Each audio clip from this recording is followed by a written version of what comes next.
নমস্কার, শুভ সন্ধ্যা। নিউজ ভ্যানগার্ডের পর্দায় সকলকে স্বাগত। সঙ্গে রয়েছে শতাব্দী। গুরুত্বপূর্ণ খবরগুলোর দিকে নজর রাখছি। পৌর নিগমের ফের একবার উচ্ছেদ অভিযান এবং সেই অভিযানে ক্ষতিগ্রস্ত ব্যবসায়ীদের পক্ষ থেকে এবার ভোগান্তির অভিযোগ তোলা হয়েছে। ফুটপাত দখলমুক্ত করার নামে অভিযানে নেমেছে পুর নিগমের টাস্ক ফোর্স এবং শহরের বিভিন্ন এলাকাতে অভিযান চালিয়ে প্রায় 10 থেকে 15টি দোকান সরিয়ে দেওয়া হয়েছে।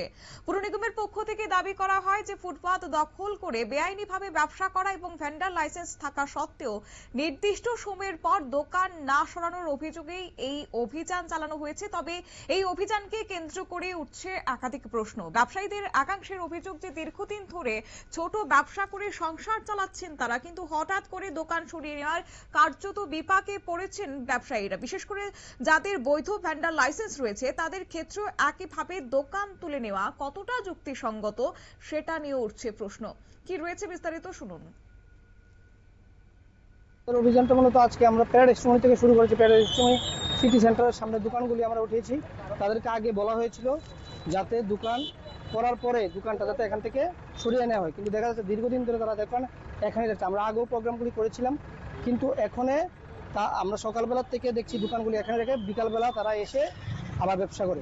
আমরা তাদেরকে বলা সত্ত্বেও তারা দিনের পর দিন এইভাবে রাখছে। আমরা আজকে সিটি সেন্টারের সামনে সবগুলি দোকান উঠিয়েছি। আপাতত 9টার মতন আমরা দোকান এখন থেকে উঠেছি, আর এখন পোস্ট অফিস চমনি বিরিয়ানির দোকানগুলি যাবো, এরপরে সুগন্ধ তোলা যাবে। গতকালকে মেয়র বলেছে যে বেন্ডিং জোন আছে শিশু উদ্যানের সামনে, সেখানে যাদের বেন্ডিং দেওয়া হয়েছে তাছাড়াও অনেক ব্যবসায়ী ব্যবসা করছে। আমরা গতকাল আমরা করেছিলাম, এখানে 29টা দোকান দেওয়া হয়েছিল।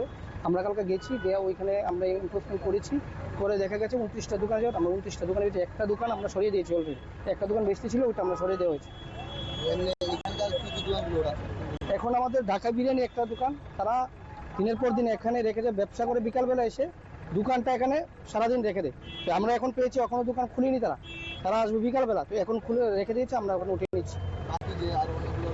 তাদেরকে বলা হয়েছে যাতে ব্যবসা করার পরে তারপর যাতে দোকানটা সরিয়ে নেওয়া হয়।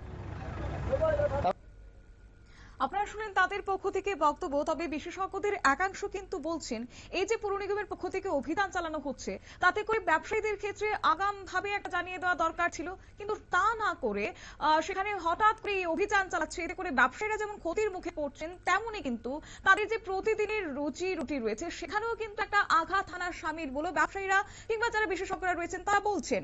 এবং সেই উচ্ছেদ করলেই কি সমস্যার সমাধান হবে কিনা সেটা নিয়েও একটা প্রশ্ন। তবে ফুটপাত দখল করার পাশাপাশি যারা ক্ষুদ্র ব্যবসায়ী রয়েছেন তাদের জন্য বিকল্প জায়গা বা সুনির্দিষ্ট ব্যবস্থা করা হচ্ছে কিনা সেটা নিয়েও কিন্তু আরো একটা প্রশ্ন রয়েছে। অন্যদিকে অভিযোগ হচ্ছে যারা নিয়ম ভাঙার ক্ষেত্রে পুর নিগমের নজরদারি যদি নিয়মিত বা ধারাবাহিক হতো তাহলে দীর্ঘদিন ধরে ফুটপাত দখলের পরিস্থিতি তৈরি হতো না। তার পাশাপাশি মাঝে মধ্যে যদি অভিযান চালিয়ে দোকান তুলে নেওয়া হয় সেখানে স্বাভাবিকভাবেই যারা ব্যবসায়ীরা ছোট ব্যবসায়ীরা যারা রয়েছেন তারা ক্ষতি হচ্ছেন, তাদেরকে আর্থিকভাবে জরিমানা করা যেত যদি তারা আইন ভঙ্গ করে থাকেন। তা না করে এই অবস্থায় দাঁড়িয়ে এবার রীতিমতো ব্যবসায়ীরা ক্ষোভ উগরে দিচ্ছেন। ফুটপাত অবশ্যই পথচারীদের জন্য উন্মুক্ত করা প্রয়োজন, তবে সেই ক্ষেত্রে বহু ছোট ব্যবসায়ীদের জীবিকা কিংবা তাদের ভবিষ্যতের বিষয়টিও যে একটা গুরুত্ব দিয়ে দরকার ছিল পুর নিগমের, সেটাই কিন্তু দাবি তুলছেন এখন রাজ্যের সচেতন নাগরিকরা। নিয়ে নিচ্ছে ছোট্ট একটি বিজ্ঞাপন বিরতির সঙ্গে থাকুন।